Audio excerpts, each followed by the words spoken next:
Yes good morning students.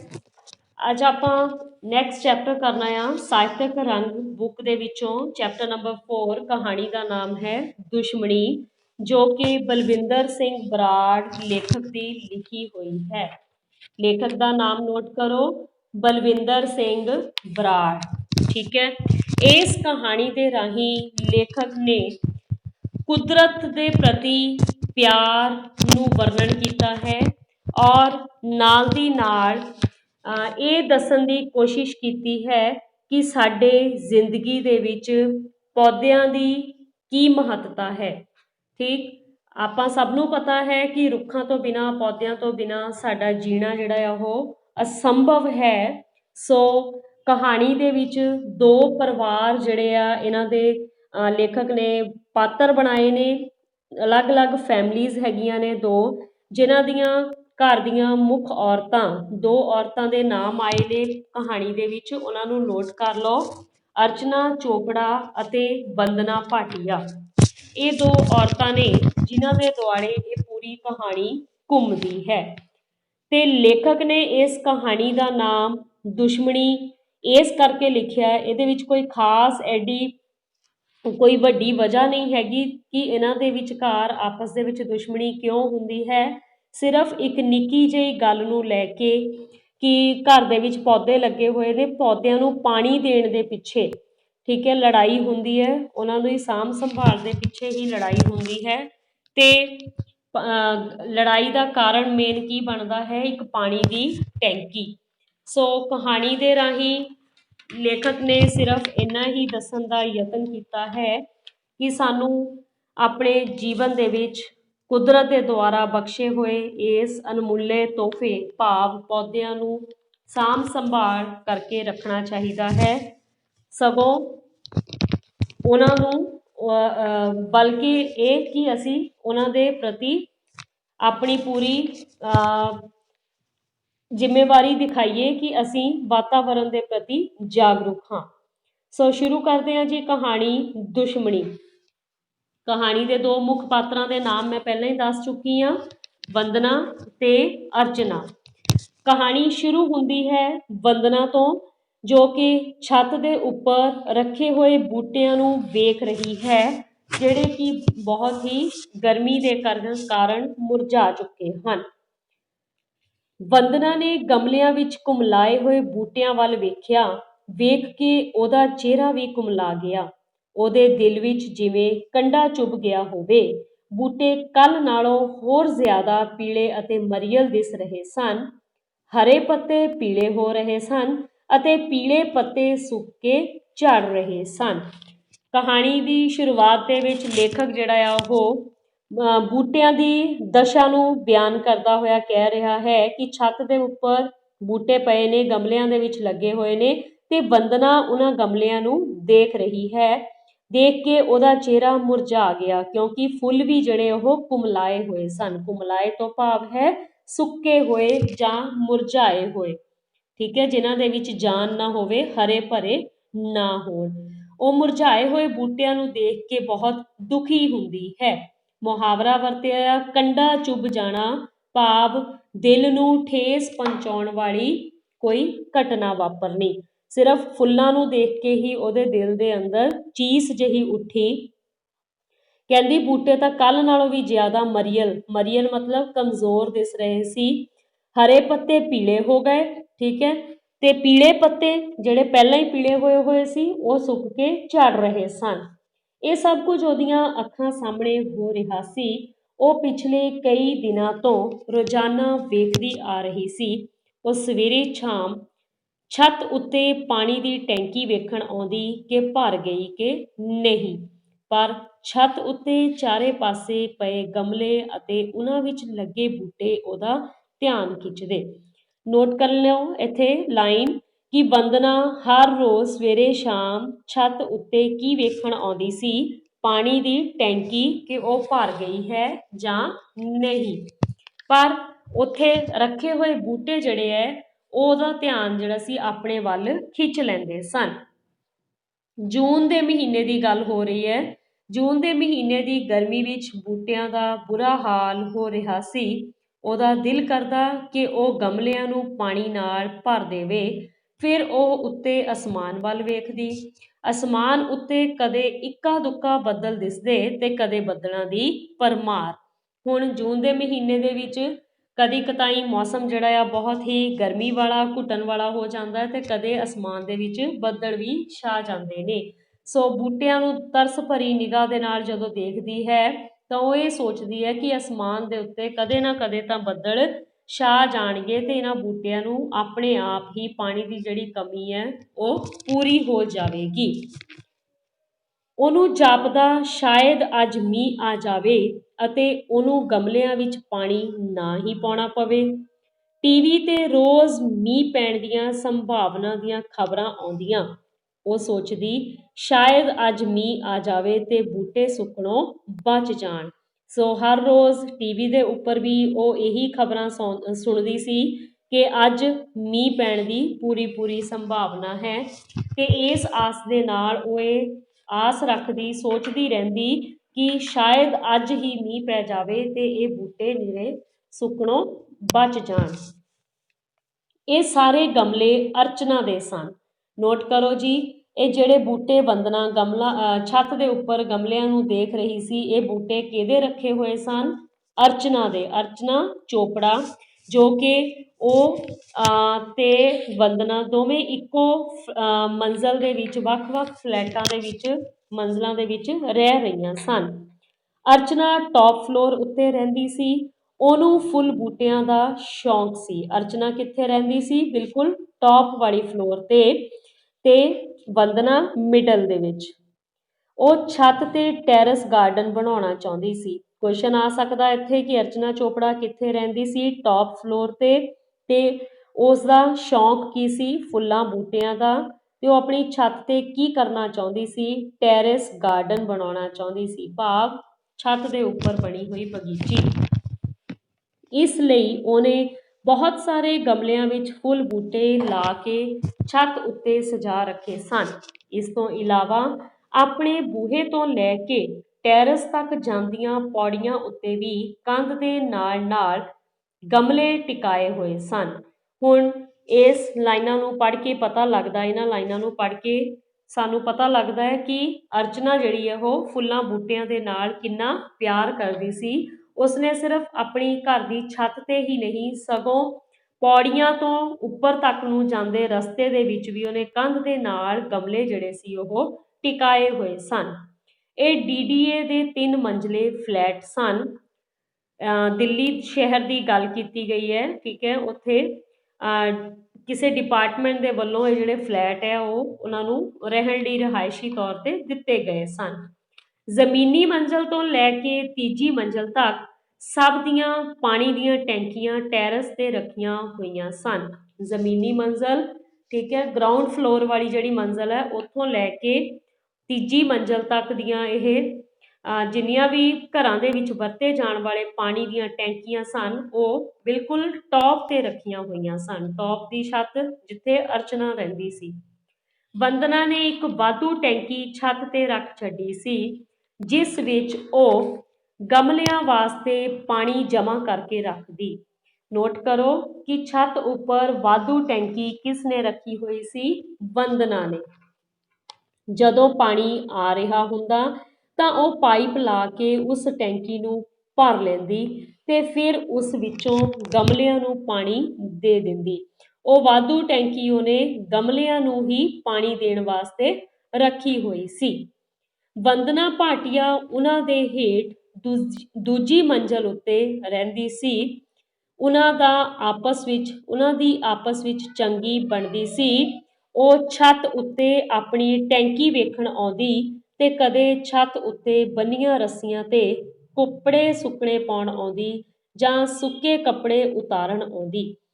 ਹੁਣ ਇੱਥੇ note ਕਰ ਲਓ ਕਿ ਜਦੋਂ ਵੀ ਉਹ ਛੱਤ ਦੇ ਉੱਪਰ ਆਉਂਦੀ ਸੀ ਤਾਂ ਕਦੇ ਆਪਣੇ ਕੱਪੜਿਆਂ ਨੂੰ ਸੁੱਕਣੇ ਪਾਉਣ ਆਉਂਦੀ ਜਾਂ ਕੱਪੜੇ ਸੁੱਕਿਆਂ ਹੋਇਆਂ ਨੂੰ ਉਤਾਰਨ ਵਾਸਤੇ ਆਉਂਦੀ ਤੇ ਉੱਥੇ ਹੀ ਉਹਦੀ ਮੁਲਾਕਾਤ ਅਰਚਨਾ ਦੇ ਨਾਲ ਵੀ ਹੁੰਦੀ ਸੀ ਜਿਹੜੀ ਕਿ ਉੱਪਰਲੀ ਟੌਪ ਫਲੋਰ ਤੇ ਰਹਿੰਦੀ ਸੀ।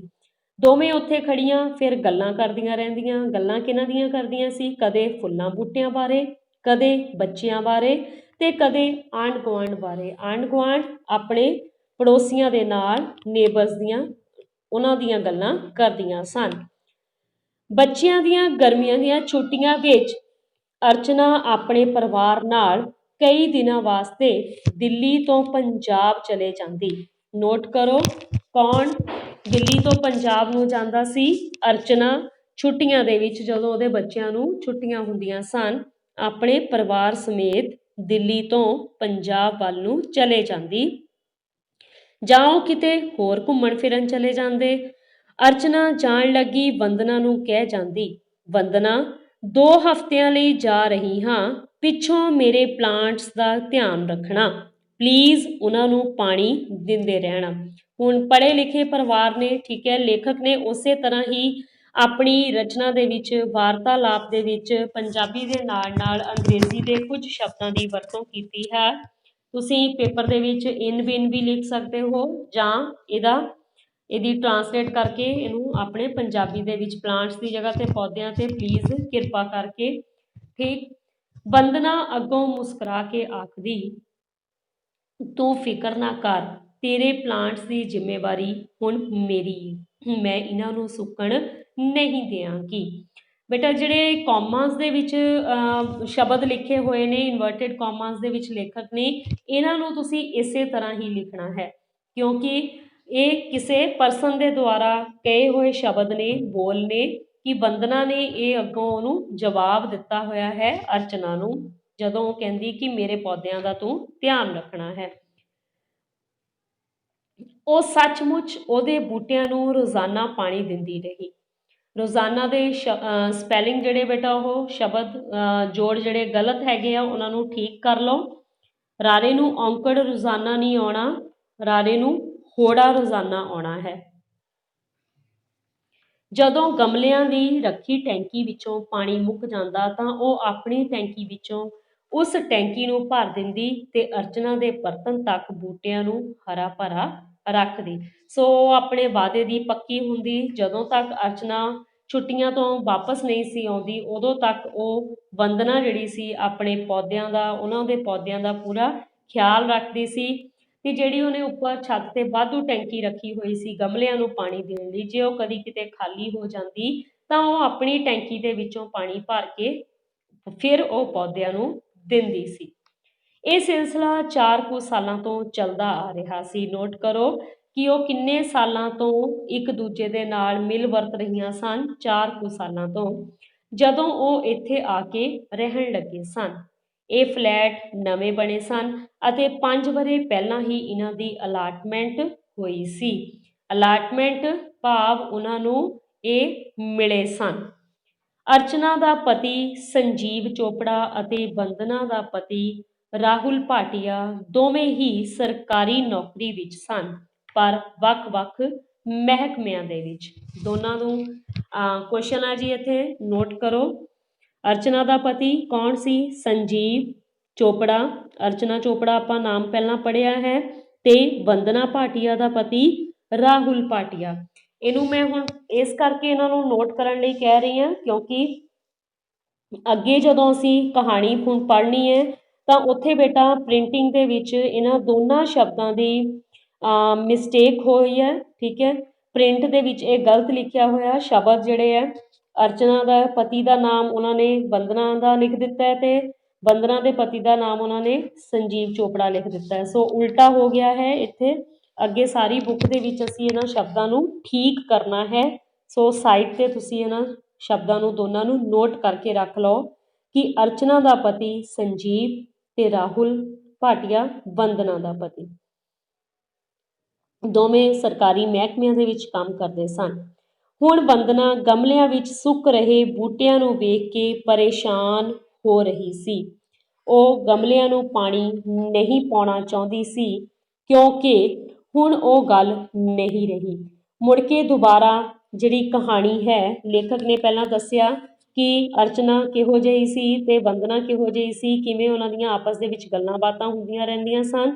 ਹੁਣ ਜਿਹੜੀ ਕਹਾਣੀ ਹੈ ਦੁਬਾਰਾ ਮੁੜ ਕੇ ਸ਼ੁਰੂ ਦੇ ਪੈਰਾਗ੍ਰਾਫ ਦੇ ਨਾਲ ਅਟੈਚ ਹੁੰਦੀ ਹੈ। ਜਦੋਂ ਅਸੀਂ ਸ਼ੁਰੂ ਦੇ ਵਿੱਚ ਪੜ੍ਹਿਆ ਸੀ ਕਿ ਵੰਦਨਾ ਛੱਤ ਉੱਤੇ ਪਏ ਗਮਲਿਆਂ ਦੇ ਬੂਟਿਆਂ ਨੂੰ ਦੇਖ ਕੇ ਮੁਰਝਾਏ ਹੋਏ ਨੂੰ ਆਪਣਾ ਵੀ ਉਹ ਚਿਹਰਾ ਉਦਾਸ ਕਰ ਲੈਂਦੀ ਹੈ, ਦੁਖੀ ਹੁੰਦੀ ਹੈ। ਉੱਥੇ ਇਹ ਕਹਾਣੀ ਦੁਬਾਰਾ ਲੇਖਕ ਲੈ ਕੇ ਜਾ ਰਿਹਾ ਹੈ ਤੇ ਕਹਿੰਦੀ ਉਹ ਛੱਤ ਤੇ ਪਏ ਹੋਏ ਹੁਣ ਗਮਲਿਆਂ ਨੂੰ ਪਾਣੀ ਨਹੀਂ ਸੀ ਪਾਉਣਾ ਚਾਹੁੰਦੀ। ਕਿਉਂ? ਇਹਦੇ ਪਿੱਛੇ ਕੀ ਕਾਰਨ ਸੀ? ਕਿਉਂਕਿ ਉਹਨਾਂ ਦੀ ਆਪਸ ਵਿੱਚ ਅਣਬਣ ਹੋ ਗਈ ਸੀ। ਅਣਬਣ ਹੋ ਜਾਣੇ, ਕੋਈ ਨਾ ਕੋਈ ਬਹਿਸਬਾਜ਼ੀ ਹੋ ਜਾਣੀ। ਅਣਬਣ ਹੀ ਨਹੀਂ ਸਗੋਂ ਉਹਨਾਂ ਦੀ ਲੜਾਈ ਹੋ ਚੁੱਕੀ ਸੀ। ਬਹਿਸਬਾਜ਼ੀ ਤੋਂ ਗੱਲ ਵੱਧ ਕੇ ਲੜਾਈ ਤੱਕ ਪਹੁੰਚ ਗਈ ਸੀ। ਇਹਦਾ ਕਾਰਨ ਸੀ ਪਾਣੀ ਦੀ ਟੈਂਕੀ। ਨੋਟ ਕਰੋ, ਵੰਦਨਾ ਅਤੇ ਅਰਚਨਾ ਦੇ ਵਿਚਕਾਰ ਲੜਾਈ ਦਾ ਕੀ ਕਾਰਨ ਸੀ? ਵਨ ਵਰਡ ਕੁਐਸਚਨ, ਪਾਣੀ ਦੀ ਟੈਂਕੀ। ਇਹਨਾਂ ਫਲੈਟਾਂ ਦੀਆਂ ਛੱਤਾਂ ਉੱਤੇ ਪਾਣੀ ਦੀਆਂ ਰੱਖੀਆਂ ਟੈਂਕੀਆਂ 5-500 ਲੀਟਰ ਦੀਆਂ ਸਨ। ਅਗੇਨ ਵਨ ਵਰਡ ਕੁਐਸਚਨ ਕਿ ਫਲੈਟ ਉੱਪਰ ਰੱਖੀਆਂ ਪਾਣੀ ਦੀਆਂ ਟੈਂਕੀਆਂ ਕਿੰਨੇ ਲੀਟਰ ਦੀਆਂ ਸਨ? ਤਾਂ ਆਨਸਰ ਆਏਗਾ 500 ਲੀਟਰ ਦੀਆਂ। ਪਾਣੀ ਦੀ ਸਪਲਾਈ ਸਿਰਫ ਸਵੇਰ ਇੱਕ ਵੇਲੇ ਹੀ ਆਉਂਦੀ ਅਤੇ ਪ੍ਰੈਸ਼ਰ ਵੀ ਬਹੁਤ ਘੱਟ ਹੁੰਦਾ। ਛੱਤ ਤੱਕ ਪਾਣੀ ਪੁੱਜਦਾ ਹੀ ਨਹੀਂ ਸੀ। ਇਸ ਲਈ ਸਭਨਾਂ ਨੇ 1000 ਲੀਟਰ ਦੀ ਇੱਕ ਟੈਂਕੀ ਫਲੈਟਾਂ ਦੇ ਪਿੱਛੇ ਥੱਲੇ ਹੀ ਰੱਖ ਕੇ ਮੋਟਰ ਪੰਪ ਲਾਏ ਹੋਏ ਸਨ। ਸਵੇਰ ਟੈਂਕੀਆਂ ਭਰ ਲਈਆਂ ਜਾਂਦੀਆਂ। ਛੱਤ ਵਾਲੀਆਂ ਟੈਂਕੀਆਂ ਖਾਲੀ ਹੋਣ ਤੇ ਮੋਟਰ ਚਲਾ ਕੇ ਥੱਲੇ ਵਾਲੀਆਂ ਟੈਂਕੀਆਂ ਵਿੱਚੋਂ ਫਿਰ ਦੁਬਾਰਾ ਭਰ ਲਈਆਂ ਜਾਂਦੀਆਂ। ਸੋ ਇਹ ਦਿੱਲੀ ਵਰਗੇ ਮਹਾਨਗਰਾਂ ਦੀ ਲੇਖਕ ਇੱਥੇ ਦਸ਼ਾ ਵੀ ਦੱਸ ਰਿਹਾ ਹੈ ਕਿ ਗਰਮੀਆਂ ਦੇ ਮੌਸਮ ਵਿੱਚ ਉੱਥੇ ਪਾਣੀ ਦੀ ਕਿੰਨੀ ਕਿੱਲਤ ਹੁੰਦੀ ਹੈ ਵੱਡੇ ਸ਼ਹਿਰਾਂ ਦੇ ਵਿੱਚ। ਨੋਟ ਕਰ ਲਓ ਬੇਟਾ, ਇਹ ਪੂਰਾ ਦਾ ਪੂਰਾ ਪੈਰਾਗ੍ਰਾਫ। ਇਹਦੇ ਤੇ 2 ਮਾਰਕਸ ਦਾ ਕੁਐਸਚਨ ਆ ਸਕਦਾ ਹੈ ਕਿ ਲੇਖਕ ਨੇ ਦਿੱਲੀ ਵਰਗੇ ਸ਼ਹਿਰਾਂ ਦੇ ਵਿੱਚ ਪਾਣੀ ਦੀ ਸਮੱਸਿਆ ਬਾਰੇ ਕੀ ਦੱਸਿਆ ਹੈ? ਤਾਂ ਇਹ ਆਨਸਰ ਆਏਗਾ ਕਿ ਉਸ ਸਵੇਰ ਦੇ ਸਮੇਂ ਹੀ ਇੱਕੋ ਵੇਲੇ ਪਾਣੀ ਆਉਂਦਾ ਸੀ ਤੇ ਪਾਣੀ ਦਾ ਉਸ ਵੇਲੇ ਪ੍ਰੈਸ਼ਰ ਵੀ ਬੜਾ ਘੱਟ ਹੁੰਦਾ ਸੀ। ਛੱਤ ਤੱਕ ਪਾਣੀ ਪਹੁੰਚਦਾ ਨਹੀਂ ਸੀ ਤੇ ਲੋਕਾਂ ਨੇ ਆਪਣੇ ਬਿਲਕੁਲ ਫਲੈਟਾਂ ਦੇ ਥੱਲੇ ਵਾਲੀ ਜ਼ਮੀਨ ਦੇ ਉੱਪਰ ਹੀ ਵੱਡੀਆਂ ਟੈਂਕੀਆਂ 1000 ਦੀਆਂ ਲੀਟਰ ਦੀਆਂ ਟੈਂਕੀਆਂ ਰੱਖ ਕੇ ਤੇ ਮੋਟਰ ਪੰਪ ਲਗਾ ਕੇ ਉਹ ਟੈਂਕੀਆਂ ਭਰ ਕੇ ਆਪਣਾ ਗੁਜ਼ਾਰਾ ਕਰਦੇ ਸਨ। ਗਰਮੀਆਂ ਵਿੱਚ ਕਈ ਵਾਰ ਪਾਣੀ ਦੀ ਕਿੱਲਤ ਆ ਜਾਂਦੀ। ਕਿੱਲਤ ਭਾਵ ਕਮੀ ਜਾਂ ਥੁੜ ਘਾਟ। ਕਿਸੇ ਦਿਨ ਬਿਜਲੀ ਦੇ ਕੱਟ ਕਾਰਨ ਜਾਂ ਕਿਸੇ ਹੋਰ ਵਜ੍ਹਾ ਕਰਕੇ ਸਪਲਾਈ ਨਾ ਆਉਂਦੀ ਤਾਂ ਮੁਸ਼ਕਿਲ ਹੋ ਜਾਂਦੀ। ਅਗੇਨ ਇੱਥੇ ਉਹਨੇ ਦੂਸਰਾ ਰੀਜ਼ਨ ਇਹ ਦੱਸਿਆ ਹੈ ਕਿ ਕਈ ਵਾਰ ਬਿਜਲੀ ਦੇ ਵੀ ਕੱਟ ਲੱਗ ਜਾਣ ਕਰਕੇ ਪਾਣੀ ਦੀ ਸਪਲਾਈ ਜਿਹੜੀ ਸੀ ਉਹ ਨਹੀਂ ਆਉਂਦੀ ਸੀ। ਵੰਦਨਾ ਦੇ ਘਰ ਇਹ ਮੁਸ਼ਕਿਲ ਵਧੇਰੇ ਆਉਂਦੀ। ਹੁਣ ਦੋਨੇ ਆਪੋ ਆਪਣੇ ਘਰਾਂ ਦੇ ਵਿੱਚ ਰਹਿ ਰਹੀਆਂ ਨੇ, ਠੀਕ ਹੈ, ਅਰਚਨਾ ਔਰ ਵੰਦਨਾ। ਪਰ ਵੰਦਨਾ ਦੇ ਘਰ ਪਾਣੀ ਦੀ ਵਧੇਰੇ ਮੁਸੀਬਤ ਸੀ, ਪਰੇਸ਼ਾਨੀ ਸੀ। ਕਿਉਂ ਸੀ? ਕਿਉਂਕਿ ਲੇਖਕ ਦੱਸਦਾ ਹੈ ਕਿ ਉਸਦਾ ਪਰਿਵਾਰ ਅਰਚਨਾ ਨਾਲੋਂ ਵੱਡਾ ਸੀ। ਉਹਦੇ 2 ਬੱਚਿਆਂ ਤੋਂ ਇਲਾਵਾ ਸੱਸ ਸਹੁਰਾ ਤੇ ਇੱਕ ਦਿਓਰ ਵੀ ਉਹਨਾਂ ਦੇ ਨਾਲ ਰਹਿੰਦੇ ਸਨ। ਕਈ ਵਾਰ ਮਹਿਮਾਨ ਆ ਜਾਂਦੇ ਤਾਂ ਮੁਸ਼ਕਿਲ ਹੋਰ ਵੱਧ ਜਾਂਦੀ। ਇਸ ਕਰਕੇ ਵੰਦਨਾ ਅਤੇ ਉਸਦੇ ਪਤੀ ਨੇ ਸਲਾਹ ਬਣਾਈ ਕਿ ਛੱਤ ਵਾਲੀ 500 ਲੀਟਰ ਟੈਂਕੀ ਹਟਾ ਕੇ ਉੱਥੇ 1000 ਲੀਟਰ ਦੀ ਟੈਂਕੀ ਰੱਖ ਦੇਣ। ਠੀਕ, ਨੋਟ ਕਰੋ ਇਹਨੂੰ। ਹੁਣ ਦੋਨਾਂ ਨੇ, ਵੰਦਨਾ ਅਤੇ ਉਸਦੇ ਪਤੀ ਰਾਹੁਲ ਭਾਟੀਆ ਨੇ ਇਹ ਸਲਾਹ ਕੀਤੀ ਕਿ ਅਸੀਂ ਪਾਣੀ ਦੀ ਕਿੱਲਤ ਨੂੰ ਦੂਰ ਕਰਨ ਲਈ ਆਪਣੀ ਛੱਤ ਵਾਲੀ ਟੈਂਕੀ ਬਦਲ ਕੇ 500 ਲੀਟਰ ਦੀ ਜਗ੍ਹਾ ਤੇ 1000 ਲੀਟਰ ਜਿਹੜਾ ਆ ਉਹ ਉੱਥੇ ਰਖਵਾ ਲੈਣਗੇ। ਉਹ ਇੱਕ ਦਿਨ ਛੁੱਟੀ ਵਾਲੇ ਦਿਨ ਨਵੀਂ ਪਲਾਸਟਿਕ ਦੀ ਟੈਂਕੀ ਖਰੀਦ ਲਿਆਏ। ਪਲੰਬਰ ਨੂੰ ਸੱਦ ਲਿਆ ਗਿਆ। ਜਦੋਂ ਟੈਂਕੀ ਫਿੱਟ ਕਰਨ ਲੱਗੇ ਤਾਂ ਅਰਚਨਾ ਨੂੰ ਪਤਾ ਨਹੀਂ ਕੀ ਹੋ ਗਿਆ। ਸ਼ਾਇਦ ਉਹ ਟੌਪ ਫਲੋਰ ਤੇ ਰਹਿਣ ਕਰਕੇ ਆਪਣੇ ਪਤੀ ਨੂੰ ਛੱਤ ਦੀ ਮਾਲਕਣ ਸਮਝਣ ਲੱਗ ਪਈ ਸੀ। ਉਸ ਤੋਂ ਇਹ ਬਰਦਾਸ਼ਤ ਨਾ ਹੋਇਆ ਕਿ ਕੋਈ ਉਹਨਾਂ ਨੂੰ ਬਿਨਾਂ ਪੁੱਛੇ ਹੀ ਛੱਤ ਉੱਤੇ ਟੈਂਕੀ ਲਾ ਰਿਹਾ ਹੈ। ਸੋ ਲੇਖਕ ਗੱਲ ਕਰਦਾ ਸੀ ਕਿ ਉਹਨਾਂ ਦੇ ਵਿੱਚ ਆਪਸ ਦੇ ਵਿੱਚ ਅਣਬਣ ਹੋ ਚੁੱਕੀ ਸੀ, ਲੜਾਈ ਝਗੜਾ ਹੋ ਗਿਆ ਸੀ ਤੇ ਕੀ ਸੀ? ਪਾਣੀ ਦੀ ਟੈਂਕੀ। ਇਹ ਉਹੀ ਕਾਰਨ ਹੈ ਕਿ ਉਹ ਬਿਨਾਂ ਸਲਾਹ ਮਸ਼ਵਰਾ ਕੀਤੇ ਵੰਦਨਾ ਅਰਚਨਾ ਨੂੰ ਬਿਨਾਂ ਦੱਸੇ ਬਾਜ਼ਾਰੋਂ ਪਲਾਸਟਿਕ ਦੀ ਟੈਂਕੀ ਖਰੀਦ ਲਿਆਏ, ਪਲੰਬਰ ਨੂੰ ਵੀ ਬੁਲਾ ਲਿਆ ਤੇ ਟੈਂਕੀ ਉੱਪਰ ਬਿਲਕੁਲ ਟੌਪ 'ਤੇ ਫਿੱਟ ਕਰਨੀ ਸ਼ੁਰੂ ਕਰ ਦਿੱਤੀ ਅਤੇ ਉੱਥੇ ਟੌਪ ਫਲੋਰ 'ਤੇ ਛੱਤ 'ਤੇ ਉਹ ਅਰਚਨਾ ਰਹਿੰਦੀ ਸੀ ਅਤੇ ਲੇਖਕ ਸ਼ਾਇਦ ਇਹ ਸੋਚਦਾ ਹੈ ਕਿ ਉਹ ਆਪਣੇ ਆਪ ਨੂੰ ਮਾਲਕਣ ਸਮਝਦੀ ਸੀ, ਇਸ ਕਰਕੇ ਉਹਨੇ ਉੱਥੋਂ ਟੈਂਕੀ ਲਾਉਣ ਤੋਂ ਉਹਨਾਂ ਨੂੰ ਰੋਕਿਆ। ਉਹਨੇ ਛੱਤ ਉੱਤੇ ਆ ਕੇ ਟੈਂਕੀ ਲਾਉਣ ਤੋਂ ਰੋਕਣ ਲਈ ਲੜਨਾ ਸ਼ੁਰੂ ਕਰ ਦਿੱਤਾ। ਕੀ ਕਿਹਾ, ਤੁਸੀਂ ਇਹ ਟੈਂਕੀ ਨਹੀਂ ਲਾ ਸਕਦੇ, ਮੈਂ ਤੁਹਾਨੂੰ ਇਹ ਟੈਂਕੀ ਨਹੀਂ ਲਾਣ ਦਿਆਂਗੀ, ਉਹ ਉੱਚੀ ਉੱਚੀ ਬੋਲਣ ਲੱਗੀ। ਵੰਦਨਾ ਅਤੇ ਉਹਦਾ ਪਤੀ ਹੈਰਾਨ ਰਹਿ ਗਏ। ਉਹਨਾਂ ਨੇ ਤਾਂ ਸੋਚਿਆ ਵੀ ਨਹੀਂ ਸੀ ਕਿ ਅਰਚਨਾ ਉਹਨਾਂ ਨਾਲ ਲੜਨ ਆ ਜਾਵੇਗੀ। ਉਹਨਾਂ ਨੇ ਉਸ ਨੂੰ ਸਮਝਾਉਣ ਦੀ ਬਹੁਤ ਕੋਸ਼ਿਸ਼ ਕੀਤੀ। ਵੰਦਨਾ ਦਾ ਪਤੀ ਰਾਹੁਲ ਬੋਲਿਆ। ਅਖੀਰਲੇ ਪੈਰੇ ਦੇ ਵਿੱਚ ਬੇਟਾ ਜੀ ਹੁਣ ਇੱਥੋਂ ਇਸ ਪ੍ਰਿੰਟਿੰਗ ਦੀ ਜਿਹੜੀ ਮਿਸਟੇਕ ਹੈ ਉਹ ਸ਼ੁਰੂ ਹੋ ਰਹੀ ਹੈ।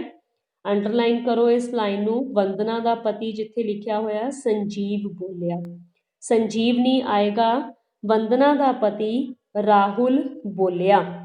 ਅਸੀਂ 2 ਟੈਂਕੀਆਂ ਨਹੀਂ ਲਾ ਰਹੇ, ਅਸੀਂ ਆਪਣੀ ਛੋਟੀ ਟੈਂਕੀ ਹਟਾ ਕੇ ਉਸ ਦੀ ਜਗ੍ਹਾ 'ਤੇ ਹੀ ਨਵੀਂ ਟੈਂਕੀ ਲਾ ਰਹੇ ਹਾਂ। ਵੰਦਨਾ ਤਰਲੇ ਕਰਦੀ ਹੋਈ ਆਖ ਰਹੀ ਸੀ, ਅਖੇ ਜਿਸ ਤਨ ਲਾਗੇ ਸੋ ਤਨ ਜਾਣੇ। ਵੰਦਨਾ ਨੇ ਇਹ ਮੁਹਾਵਰਾ ਬੋਲਿਆ। ਪਹਿਲਾਂ ਉਹਦੇ ਪਤੀ ਨੇ ਕਿਹਾ ਕਿ ਅਸੀਂ ਸਿਰਫ ਆਪਣੀ ਪਹਿਲੀ ਟੈਂਕੀ ਨੂੰ ਹਟਾ ਕੇ ਉਸੇ ਜਗ੍ਹਾ 'ਤੇ ਹੀ ਇਹ ਵੱਡੀ 1000 ਲੀਟਰ ਦੀ ਟੈਂਕੀ ਜਿਹੜੀ ਉਹ ਲਗਵਾ ਰਹੇ ਹਾਂ। ਤਾਂ ਵੰਦਨਾ ਵੀ ਉਹਨਾਂ ਦੀਆਂ ਤਰਲੇ ਮਿੰਨਤਾਂ ਕਰ ਰਹੀ ਸੀ ਕਿ ਅਖੇ ਜਿਸ ਤਨ ਲਾਗੇ ਸੋ ਤਨ ਜਾਣੇ। ਜਿਸ ਤਨ ਲਾਗੇ ਤੋਂ ਭਾਵ ਹੈ ਕਿ ਜਿਸ ਵਿਅਕਤੀ ਨੂੰ ਸਰੀਰ ਕਰਕੇ ਕੋਈ ਦੁੱਖ ਹੁੰਦਾ ਹੈ ਜਾਂ ਮਨ ਕਰਕੇ ਕੋਈ ਦੁੱਖ ਹੁੰਦਾ ਹੈ, ਉਸ ਨੂੰ ਹੀ ਉਸ ਦਾ ਅਹਿਸਾਸ ਹੋਵੇਗਾ, ਸਾਹਮਣੇ ਵਾਲੇ ਨੂੰ ਨਹੀਂ। ਕਹਿਣ ਤੋਂ ਭਾਵ ਇਹ ਹੈ ਕਿ ਵੰਦਨਾ ਨੂੰ ਹੀ ਆਪਣੇ ਘਰ ਦੇ ਵਿੱਚ ਜਿਹੜੀ ਪਾਣੀ ਦੀ ਕਿੱਲਤ ਕਰਕੇ ਆਉਂਦੀ ਪਰੇਸ਼ਾਨੀ ਦਾ ਜਿਹੜਾ ਸਾਹਮਣਾ ਸੀਗਾ ਉਹ ਬਹੁਤ ਔਖਾ ਹੋ ਕੇ ਕਰਨਾ ਪੈਂਦਾ ਸੀ।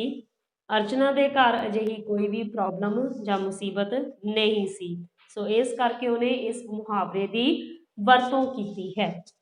ਅਰਚਨਾ ਨੇ ਇੱਕ ਨਾ ਸੁਣੀ, ਉਹ ਉਸੇ ਤਰ੍ਹਾਂ ਰੌਲਾ ਪਾਉਂਦੀ ਰਹੀ। ਅਰਚਨਾ ਨੇ ਉਹਨਾਂ ਦੀ ਇੱਕ ਵੀ ਗੱਲ ਜਾਂ ਤਰਲੇ ਮਿੰਨਤਾਂ ਨਾ ਮੰਨੀਆਂ। ਫਿਰ ਉਹਨੇ ਫੋਨ ਕਰਕੇ ਆਪਣੇ ਪਤੀ ਰਾਹੁਲ ਨੂੰ ਸੱਦ ਲਿਆ। ਹੁਣ ਇੱਥੇ ਫਿਰ ਦੁਬਾਰਾ ਗਲਤੀ ਹੈ, ਰਾਹੁਲ ਨਹੀਂ ਆਉਣਾ, ਸ਼ਬਦ ਆਏਗਾ ਸੰਜੀਵ। ਨੋਟ ਕਰੋ, ਲਿਖੋ ਉਹਨੂੰ। ਜੋ ਉਸ ਵੇਲੇ ਬਾਜ਼ਾਰ ਗਿਆ ਹੋਇਆ ਸੀਗਾ। ਬੇਟਾ ਬਾਜ਼ਾਰ ਦੇ ਸ਼ਬਦ ਵੀ ਅਸ਼ੁੱਧ ਨੇ, ਬਾਜ਼ਾਰ ਨਹੀਂ ਆਉਣਾ, ਸ਼ਬਦ ਆਏਗਾ ਬਾਜ਼ਾਰ। ਬੱਬੇ ਨੂੰ ਕੰਨਾ ਜਿਹੜਾ ਹੈ ਉਹ ਕੱਟ ਦਿਓ। ਫਿਰ ਉਹ ਪਤੀ ਪਤਨੀ ਦੋਵੇਂ ਉਹਨਾਂ ਨਾਲ ਲੜਨ ਲੱਗੇ। ਰੌਲਾ ਸੁਣ ਕੇ ਹੋਰ ਆਂਢੀ ਗੁਆਂਢੀ ਵੀ ਛੱਤ 'ਤੇ ਆ ਗਏ। ਉਹਨਾਂ ਨੇ ਵੀ ਦੋਹਾਂ ਧਿਰਾਂ ਨੂੰ ਚੁੱਪ ਕਰਾਉਣ ਦੀ ਕੋਸ਼ਿਸ਼ ਕੀਤੀ। ਦੋਵੇਂ ਧਿਰਾਂ ਕਿਹੜੀਆਂ? ਅਰਚਨਾ ਇੱਕ ਪਾਸੇ ਤੇ ਵੰਦਨਾ ਦਾ ਇੱਕ ਪਾਸੇ। ਪਰ ਰਾਹੁਲ ਬੋਲਿਆ। ਫਿਰ ਇੱਥੇ ਰਾਹੁਲ ਦੀ ਮਿਸਟੇਕ ਹੈ, ਰਾਹੁਲ ਨਹੀਂ ਆਉਣਾ, ਇੱਥੇ ਸ਼ਬਦ ਆਉਣਾ ਹੈ ਸੰਜੀਵ। ਸੰਜੀਵ ਬੋਲਿਆ, ਫੌਰਨ ਨਵੀਂ ਟੈਂਕੀ ਇੱਥੋਂ ਹਟਾ ਦਿਓ, ਨਹੀਂ ਤਾਂ ਮੈਂ ਪੁਲਿਸ ਬੁਲਾ ਲਵਾਂਗਾ। ਹੁਣ ਉਹਨਾਂ ਨੇ ਉਸ ਨੂੰ ਟੈਂਕੀ ਹਟਾਉਣ ਲਈ ਕਿਹਾ ਅਤੇ ਨਾਲ ਹੀ ਪੁਲਿਸ ਦੀ ਧਮਕੀ ਦੇ ਦਿੱਤੀ। ਰਾਹੁਲ ਅਤੇ ਵੰਦਨਾ ਨੇ ਟੈਂਕੀ ਹਟਾਉਣ ਤੋਂ ਮਨਾ ਕਰ ਦਿੱਤਾ। ਸੰਜੀਵ ਨੇ ਸੱਚਮੁੱਚ ਫੋਨ ਕਰਕੇ ਪੁਲਿਸ ਨੂੰ ਬੁਲਾ ਲਿਆ। ਪੁਲਿਸ ਆ ਗਈ। ਰਾਹੁਲ ਦੀ ਟੈਂਕੀ ਪੁਲਿਸ ਦੇ ਆਉਣ ਤੋਂ ਪਹਿਲਾਂ ਹੀ ਲੱਗ ਚੁੱਕੀ ਸੀ। ਵੰਦਨਾ ਨੇ ਤੇ ਰਾਹੁਲ ਨੇ ਪਲੰਬਰ ਨੂੰ ਬੁਲਾ ਕੇ ਪੁਲਿਸ ਦੇ ਆਉਣ ਤੋਂ ਪਹਿਲਾਂ ਹੀ ਟੈਂਕੀ ਜਿਹੜੀ ਸੀ ਉੱਥੇ ਫਿੱਟ ਕਰਵਾ ਚੁੱਕੇ ਸਨ। ਪੁਲਿਸ ਨੇ ਦੋਵਾਂ ਧਿਰਾਂ ਦੀ ਗੱਲ ਸੁਣੀ। ਉਹਨਾਂ ਵੇਖਿਆ ਕਿ ਸੰਜੀਵ ਉਹਨਾਂ ਦੀ ਨਵੀਂ ਵੱਡੀ ਟੈਂਕੀ ਨੂੰ ਹਟਾਉਣਾ ਚਾਹੁੰਦਾ ਹੈ। ਸੰਜੀਵ ਚੋਪੜਾ ਅਤੇ ਅਰਚਨਾ ਚੋਪੜਾ ਜਿਹੜੇ ਦੋਵੇਂ ਆ ਉਹ ਉਹਨਾਂ ਦੀ ਟੈਂਕੀ ਨੂੰ ਉੱਥੋਂ ਹਟਾਉਣਾ ਚਾਹੁੰਦੇ ਸਨ, ਜਦੋਂ ਕਿ ਆਪ ਉਹ ਇੱਕ ਹੋਰ ਟੈਂਕੀ ਗਮਲਿਆਂ ਨੂੰ ਪਾਣੀ ਦੇਣ ਲਈ ਛੱਤ 'ਤੇ ਰੱਖੀ ਹੋਈ ਹੈ। ਪੁਲਿਸ ਵਾਲਿਆਂ ਨੇ ਦੋਵਾਂ ਨੂੰ ਸਮਝਾਇਆ ਅਤੇ ਉਹਨਾਂ ਦਾ ਸਮਝੌਤਾ ਕਰਵਾ ਦਿੱਤਾ। ਪੁਲਿਸ ਨੇ ਆ ਕੇ ਉਹਨਾਂ ਦੀ ਆਪਸ ਦੇ ਵਿੱਚ ਸਹਿਮਤੀ ਕਰਵਾ ਦਿੱਤੀ। ਰਾਹੁਲ ਦੀ ਟੈਂਕੀ ਉਸੇ ਤਰ੍ਹਾਂ ਹੀ ਲੱਗੀ ਰਹਿਣ ਦਿੱਤੀ ਗਈ। ਭਾਵੇਂ ਉਹਨਾਂ ਦਾ ਸਮਝੌਤਾ ਹੋ ਗਿਆ, ਦੋਵਾਂ ਨੇ ਪੁਲਿਸ ਦੇ ਸਾਹਮਣੇ ਹੱਥ ਮਿਲਾ ਲਏ ਸਨ। ਪਰ ਉਹਨਾਂ ਦੋਵਾਂ ਪਰਿਵਾਰਾਂ ਵਿੱਚ ਪਹਿਲਾਂ ਵਾਲਾ ਮੇਲ ਮਿਲਾਪ ਨਾ ਰਿਹਾ, ਉਹਨਾਂ ਦੀ ਬੋਲਚਾਲ ਵੀ ਬੰਦ ਹੋ ਗਈ। ਹੁਣ ਇਹ ਸਾਰੀ ਘਟਨਾ ਵਾਪਰਨ ਤੋਂ ਬਾਅਦ ਚਾਹੇ ਉਹਨਾਂ ਦੇ ਵਿਚਕਾਰ ਸਮਝੌਤਾ ਹੋ ਗਿਆ ਸੀ, ਪੁਲਿਸ ਦੇ ਸਾਹਮਣੇ ਉਹਨਾਂ ਨੇ ਹੱਥ ਮਿਲਾ ਲਏ ਸਨ, ਪਰ ਹੁਣ ਉਹਨਾਂ ਦੇ ਵਿਚਕਾਰ ਪਹਿਲਾਂ ਵਾਲਾ ਕਹਿੰਦਾ, ਲੇਖਕ ਕੀ ਕਹਿੰਦਾ ਹੈ ਕਿ ਮੇਲ ਮਿਲਾਪ ਨਾ ਰਿਹਾ, ਕਿਉਂਕਿ ਇੰਨੀ ਕੁ ਲੜਾਈ ਦੇ ਕਰਕੇ ਹੀ ਉਹਨਾਂ ਦੇ ਆਪਸੀ ਜਿਹੜਾ ਪਿਆਰ ਸੀ ਉਹ ਖਤਮ ਹੋ ਗਿਆ ਤੇ ਉਹਨਾਂ ਦੀ ਪੂਰੀ ਤਰ੍ਹਾਂ ਦੇ ਨਾਲ ਬੋਲਚਾਲ ਜਿਹੜੀ ਸੀ ਉਹ ਬੰਦ ਹੋ ਗਈ। ਇਹੀ ਕਾਰਨ ਸੀ ਕਿ ਹੁਣ ਅਰਚਨਾ ਜਿਹੜੀ ਹੈ ਉਹ ਆਪਣੇ ਘਰ ਤੋਂ ਕਿਤੇ ਬਾਹਰ ਗਈ ਹੋਈ ਸੀ ਤੇ ਹੁਣ ਉਹ ਇਸ ਵਾਰੀ ਉਸਨੂੰ ਇਹ ਕਹਿ ਕੇ ਨਹੀਂ ਸੀ ਗਈ, ਜਦੋਂ ਅੱਗੇ ਪਹਿਲਾਂ ਹਰ ਵਾਰੀ ਜਾਂਦੀ ਸੀ ਕਿ ਮੇਰੇ ਪਲਾਂਟਸ ਦਾ ਪੌਦਿਆਂ ਦਾ ਧਿਆਨ ਰੱਖੀ, ਪਰ ਹੁਣ ਅਰਚਨਾ ਵੰਦਨਾ ਨੂੰ ਇਹ ਕਹਿ ਕੇ ਨਹੀਂ ਸੀ ਗਈ ਕਿ ਉਹ ਘਰ ਤੋਂ ਬਾਹਰ ਕੁਝ ਦਿਨਾਂ ਲਈ ਜਾ ਰਹੀ ਹੈ ਤੇ ਉਸਦੇ ਪੌਦਿਆਂ ਦਾ ਮਗਰੋਂ ਖਿਆਲ ਰੱਖੇ। ਤਾਂ ਹੀ ਉਹਦੇ ਪੌਦੇ ਜਿਹੜੇ ਉਹ ਛੱਤ ਦੇ ਉੱਪਰ, ਇੱਥੇ ਹੁਣ ਇਹ ਕੁਐਸਚਨ ਆ ਬੇਟਾ ਤਾਂ ਕਰਕੇ ਮੈਨੂੰ ਐਕਸਪਲੇਨ ਕਰ ਰਹੀ ਹਾਂ ਕਿ ਇਸੇ ਕਾਰਨ ਕਰਕੇ ਹੀ ਵੰਦਨਾ ਜਿਹੜੇ ਉਹ ਗਮਲਿਆਂ ਨੂੰ, ਮੁਰਝਾਏ ਹੋਏ ਫੁੱਲਾਂ ਨੂੰ ਜਿਹੜੇ ਉਹ ਛੱਤ ਤੇ ਦੇਖਦਿਆਂ ਉਦਾਸ ਹੋ ਰਹੀ ਸੀ ਤੇ ਉਹ ਉਹਨਾਂ ਨੂੰ ਪਾਣੀ ਨਹੀਂ ਸੀ ਦੇਣਾ ਚਾਹੁੰਦੀ। ਇਸ ਗੱਲ ਨੂੰ 4-5 ਮਹੀਨੇ ਹੋ ਗਏ ਸਨ, ਠੀਕ ਹੈ, ਲੜਾਈ ਹੋਈ ਨੂੰ, ਸੁਲ੍ਹਾ ਹੋਈ ਨੂੰ ਵੀ ਉਹਨਾਂ ਦੇ 4-5 ਮਹੀਨੇ ਜਿਹੜੇ ਉਹ ਬੀਤ ਚੁੱਕੇ ਸਨ। ਹੁਣ ਗਰਮੀਆਂ ਦੀਆਂ ਛੁੱਟੀਆਂ ਆਈਆਂ ਤਾਂ ਫਿਰ ਰਾਹੁਲ ਚੋਪੜਾ ਆਪਣੇ ਪੂਰੇ ਪਰਿਵਾਰ ਨਾਲ ਕਿਤੇ ਬਾਹਰ ਚਲਾ ਗਿਆ। ਇਹ ਹੁਣ ਜਿਹੜੀ ਸਟੋਰੀ ਮੈਂ ਪਹਿਲਾਂ ਦੱਸ ਰਹੀ ਹੈ ਉਹੀ ਲੇਖਕ ਅੱਗੇ ਜਿਹੜਾ ਉਹਨੂੰ ਐਕਸਪਲੇਨ ਕਰ ਰਿਹਾ ਹੈ ਕਿ ਉਹਦਾ ਪਰਿਵਾਰ ਜਿਹੜਾ ਆ ਬਾਹਰ ਚਲਾ ਗਿਆ। ਰਾਹੁਲ ਚੋਪੜਾ ਨਹੀਂ ਆਏਗਾ, ਇੱਥੇ ਆਏਗਾ ਸ਼ਬਦ ਸੰਜੀਵ ਚੋਪੜਾ। ਇਸ ਵਾਰ ਜਾਣ ਤੋਂ ਪਹਿਲਾਂ ਨਾ ਤਾਂ ਅਰਚਨਾ ਨੇ ਵੰਦਨਾ ਨੂੰ ਦੱਸਿਆ ਕਿ ਉਹ ਕਿੰਨੇ ਦਿਨਾਂ ਵਾਸਤੇ ਜਾ ਰਹੇ ਹਨ ਤੇ ਨਾ ਹੀ ਉਹਨੂੰ ਫੁੱਲਾਂ ਬੂਟਿਆਂ ਨੂੰ ਪਾਣੀ ਪਾਉਣ ਲਈ ਆਖਿਆ। ਸੋ ਉਹੀ ਗੱਲ ਹੈ ਜੀ, ਚਾਹੇ ਉਹਨਾਂ ਦੇ ਵਿੱਚ ਸਮਝੌਤਾ ਹੋ ਚੁੱਕਾ ਸੀ ਪਰ ਉਹਨਾਂ ਦੇ ਵਿਚਕਾਰ ਹੁਣ ਪਹਿਲੇ ਵਾਲੀ ਗੱਲਬਾਤ ਨਹੀਂ ਸੀ ਰਹੀ ਤੇ ਹੁਣ ਉਹ ਬਿਨਾਂ ਦੱਸੇ ਹੀ ਆਪਣੇ ਪਰਿਵਾਰ ਸਮੇਤ ਗਰਮੀਆਂ ਦੀਆਂ ਛੁੱਟੀਆਂ ਲਈ ਫਿਰ ਕਿਤੇ ਬਾਹਰ ਚਲੇ ਜਾਂਦੇ ਹਨ ਤੇ ਉਹ ਵੀ ਵੰਦਨਾ ਨੂੰ ਬਿਨਾਂ ਦੱਸੇ। ਵੰਦਨਾ ਨੂੰ ਵੀ ਇਸ ਗੱਲ ਦਾ ਗੁੱਸਾ ਸੀ ਕਿ ਅਰਚਨਾ ਉਸਨੂੰ ਆਕੜ ਦੀ ਮਾਰੀ ਆਖ ਕੇ ਨਹੀਂ ਗਈ। ਉਸਨੂੰ ਵੀ ਲੱਗਦਾ ਸੀ ਕਿ ਅਰਚਨਾ ਉਸਨੂੰ ਆਕੜ ਦਿਖਾ ਰਹੀ ਹੈ, ਇਸ ਲਈ ਉਹ ਵੀ ਬੂਟਿਆਂ ਨੂੰ ਪਾਣੀ ਨਹੀਂ ਦੇਵੇਗੀ। ਹੁਣ ਉਹਦੇ ਮਨ ਦੇ ਵਿੱਚ ਵੀ ਇਹ ਗੱਲ ਆਉਂਦੀ ਹੈ ਕਿ ਜਦ ਅਰਚਨਾ ਮੈਨੂੰ ਜਾਣ ਲੱਗੇ ਨਹੀਂ ਦੱਸ ਕੇ ਗਈ ਕਿ ਮੈਂ ਹੁਣ ਬੂਟਿਆਂ ਨੂੰ ਪਾਣੀ ਕਿਉਂ ਦੇਵਾਂ। ਪਹਿਲਾਂ ਤਾਂ ਉਹਨੇ ਸੋਚਿਆ ਕਿ ਸ਼ਾਇਦ ਕਿਸੇ ਦੂਜੇ ਗੁਆਂਢੀ ਨੂੰ ਕਹਿ ਕੇ ਗਈ ਹੋਵੇਗੀ, ਸ਼ਾਇਦ ਕੋਈ ਨਾ ਕੋਈ ਆ ਕੇ ਗਮਲਿਆਂ ਵਿੱਚ ਪਾਣੀ ਪਾ ਜਾਵੇਗਾ। ਫਿਰ ਉਹਨੇ ਵੇਖਿਆ ਕਿ 3-4 ਦਿਨ ਤੱਕ ਕਿਸੇ ਨੇ ਪਾਣੀ ਨਹੀਂ ਦਿੱਤਾ, ਬੂਟੇ ਕੁਮਲਾ ਰਹੇ ਸਨ। ਉਹ ਫਿਕਰਮੰਦ ਹੋ ਗਈ। ਠੀਕ, ਅਖੀਰ ਦੇ ਵਿੱਚ ਉਹ ਦੇਖਦੀ ਹੈ ਕਿ ਹੁਣ ਕਾਫੀ ਦਿਨ ਹੋ ਚੁੱਕੇ ਸਨ, 4-5 ਦਿਨ ਹੋ ਚੁੱਕੇ ਸਨ ਉਹਨਾਂ ਨੂੰ ਘਰੋਂ ਬਾਹਰ ਗਿਆ ਨੂੰ, ਤੇ ਸ਼ਾਇਦ ਉਹ ਇਹ ਸੋਚਦੀ ਹੈ ਕਿ ਮੈਨੂੰ ਨਹੀਂ ਕਿਸੇ ਨੇ ਉਹਨਾਂ ਨੇ ਦੱਸਿਆ ਕਿ ਬੂਟਿਆਂ ਨੂੰ ਪਾਣੀ ਪਾਉਣਾ ਹੈ, ਸ਼ਾਇਦ ਕਿਸੇ ਗੁਆਂਢੀ ਨੂੰ ਕਹਿ ਕੇ ਗਈ ਹੋਵੇਗੀ ਕਿ ਮੇਰੇ ਬੂਟਿਆਂ ਦਾ ਧਿਆਨ ਰੱਖੇ। ਪਰ ਉਹ ਲਗਾਤਾਰ ਇਹਨਾਂ ਗਮਲਿਆਂ ਨੂੰ ਦੇਖਦੀ ਰਹੀ ਪਰ ਕੋਈ ਵੀ ਉੱਥੇ ਪਾਣੀ ਪਾਉਣ ਲਈ ਨਹੀਂ ਆ ਰਿਹਾ ਸੀ ਤੇ ਬੂਟੇ ਜਿਹੜੇ ਸੀਗੇ ਉਹ ਸੁੱਕ ਰਹੇ ਸਨ, ਗਰਮੀ ਦੇ ਵਿੱਚ ਕੁਮਲਾ ਰਹੇ ਸਨ, ਜਿਨ੍ਹਾਂ ਨੂੰ ਦੇਖ ਕੇ ਉਹ ਬੜੀ ਚਿੰਤਾ ਦੇ ਵਿੱਚ ਹੋ ਗਈ, ਫਿਕਰਮੰਦ ਹੋ ਗਈ। ਅੱਜ ਦੇ ਲਈ ਸਿਰਫ ਇੰਨਾ ਹੀ, ਬਾਕੀ ਜਿਹੜਾ ਚੈਪਟਰ ਹੈ ਉਹ ਅਸੀਂ ਕੱਲ੍ਹ ਦੇ ਸੈਸ਼ਨ ਦੇ ਵਿੱਚ ਰੀਡ ਕਰਾਂਗੇ। ਠੀਕ ਹੈ, ਇਹ ਸੀ ਜੀ ਕਹਾਣੀ ਦੁਸ਼ਮਣੀ ਦਾ ਫਸਟ ਪਾਰਟ। Thank you.